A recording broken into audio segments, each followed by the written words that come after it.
Hello আমার মুসলমান বন্ধুরা, মা বোনেরা, আমাদের মধ্যে অনেক ভ্রান্তি রয়েছে, ভুল রয়েছে, যার কারণে আমরা বড় ক্ষতিগ্রস্ত হই, বিপদগ্রস্ত হই এবং আমরা চিন্তাযুক্ত হয়ে যাই, পরেশান হয়ে যায় আমাদের ফ্যামিলি মেম্বার্স, সন্তানাদি।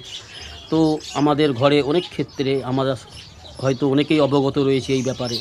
আল্লাহ সুবহানাহু তাআলা যেমনভাবে আমাদেরকে মানব জাতিকে সৃষ্টি করেছেন, তেমনইভাবে আরেকটি গুরুত্বপূর্ণ আল্লাহর কাছে সে জাতি সৃষ্টি করেছে, যেটি জিন। আর জিনকে আল্লাহ সুবহানাহু তাআলা বিভিন্ন প্রকারের বিভিন্ন রূপ ধারণ করার একটা ক্ষমতা দিয়েছেন। তো জিনের মধ্যে ভালো মন্দ রয়েছে, নেককার বদকার রয়েছে। যেমনভাবে আমাদের মধ্যে মানব জাতির মধ্যে নেককার বদকার বদমাশ রয়েছে, দিনদার রয়েছে, তেমনইভাবে তো জিন আমাদের ঘরে অনেক ক্ষেত্রে আমরা বিষাক্ত সাপ বা বিষাক্ত কোনো জীবজন্তুকে আমরা সুন্নতের ব্যাপারে আমরা অবগত না থাকার কারণে আমরা মেরে ফেলি। তো তার কারণে অনেক সময় আমরা বড় বিপদে পড়ি, বিল্লিকে মেরে দিই বা সাপ মারি। তো বিষাক্ত কোনো বস্তুকে, পশুকে, জীবজন্তুকে মারার আদেশ ইসলাম আল্লাহ দিয়েছে। ইসলামের সুন্নত তরিকায় যদি আমরা কাজ করি, তাতে করে আমরা লাভবান হতে পারবো, ক্ষতিগ্রস্ত থেকে বাঁচতে পারবো। সেহেতু বন্ধুরা, কোনো হাদিসের মধ্যে আসে, কোনো একটা সাপ, বিচ্ছু, বেড়াল, কোনো বিষাক্ত জাহরিলা জিনিস যখন আমার ঘরে, আপনার ঘরে কোনো ক্ষতি করছে বা আমরা দেখতে পাচ্ছি বিষাক্ত কোনো সাপ ঘরের মধ্যে প্রবেশ করেছে, তো সেটা যখন আমরা চোখে পড়ে, আমরা ভয় ভীতু হয়ে বা উগ্র হয়ে বা আমরা তাকে হঠাৎ আমরা মেরে ফেলি বা আমরা আঘাত করি।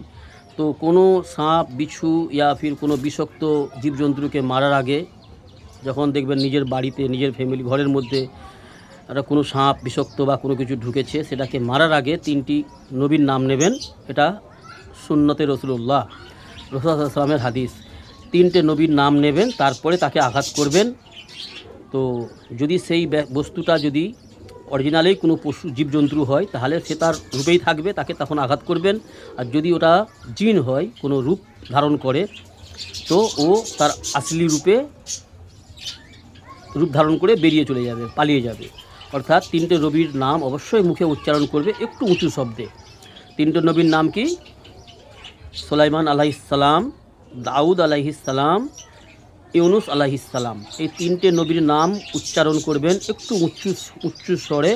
নাম উচ্চারণ করার পরে সেই বিষধর সাপ বা বিষধর কোনো বস্তুকে আপনি আঘাত করবেন বা মেরে ফেলবেন। তাতে করে কোনো গুনাহ হবে না এবং আপনি বিপদ থেকে বাঁচতে পারবেন। নতুবা যদি আমরা অনেক ক্ষেত্রে করেই বসি, বেশিরভাগ আমাদের মুসলিম সমাজে, তো সুন্নত না জানার কারণে আমরা কোনো জীবজন্তুকে মেরে দিই। কিন্তু আসলে সেই জিনিসটা যদি জিন হয়, তো এতে করে কিন্তু অনেক আমাদের ফ্যামিলি মেম্বার, বাচ্চাদের অনেক ক্ষতি হয়, আমাদের ঘরের ক্ষতি হয়, অনেক ঘর বিরান হয়ে যায়। ঘরের উপর হামলা করে, বাচ্চাদের উপরে হামলা করে, বিভিন্ন রকম রোগ লেগে থাকে বাচ্চাদের ঘরের মধ্যে। ছোটো ছোটো বাচ্চাদের বিভিন্ন রকম সবসময় রোগ লেগে থাকে, ব্যাধি লেগে থাকে, বা বিভিন্ন রকমভাবে ঘরে একটা আতঙ্ক ভাব বা একটা বিভিন্ন রকম ছায়া ভাব থাকে, ক্ষতি করে। আমার তো জানা মতে অনেক ঘর এরকম বিরান হয়ে গেছে, একদম নির্মূল করে ছেড়ে দিয়েছে এক একটা খানদানকে, এক একটা ফ্যামিলিকে। তার কারণ আমাদেরই নিজেদের ভুলের জন্য আমরা কিন্তু বিপদে পড়ি। তো সুন্নতের ব্যাপারে আমাদেরকে অবগত হতে হবে। সমস্ত বিষয়ে আমার নবী সাল্লাল্লাহু আলাইহি ওয়াসাল্লাম আমাদেরকে জানিয়েছেন। জীবনযাপনের 24 ঘন্টার জীবনযাপনের পদ্ধতি আল্লাহর হুকুম আহকাম মোতাবিক, রাসূল সাল্লাল্লাহু আলাইহি ওয়াসাল্লামের সুন্নত মোতাবিক আমাদেরকে জানানো হয়েছে, অবগত করা হয়েছে। কিন্তু আমাদের মধ্যে দুর্বলতা, অজ্ঞতা থাকার কারণে আমরা এগুলো জানি না, মানি না। আর এর কারণে আমরা অনেক বড় ক্ষতিগ্রস্ত হতে হয়, আমাদেরকে বিপদে পড়তে হয়।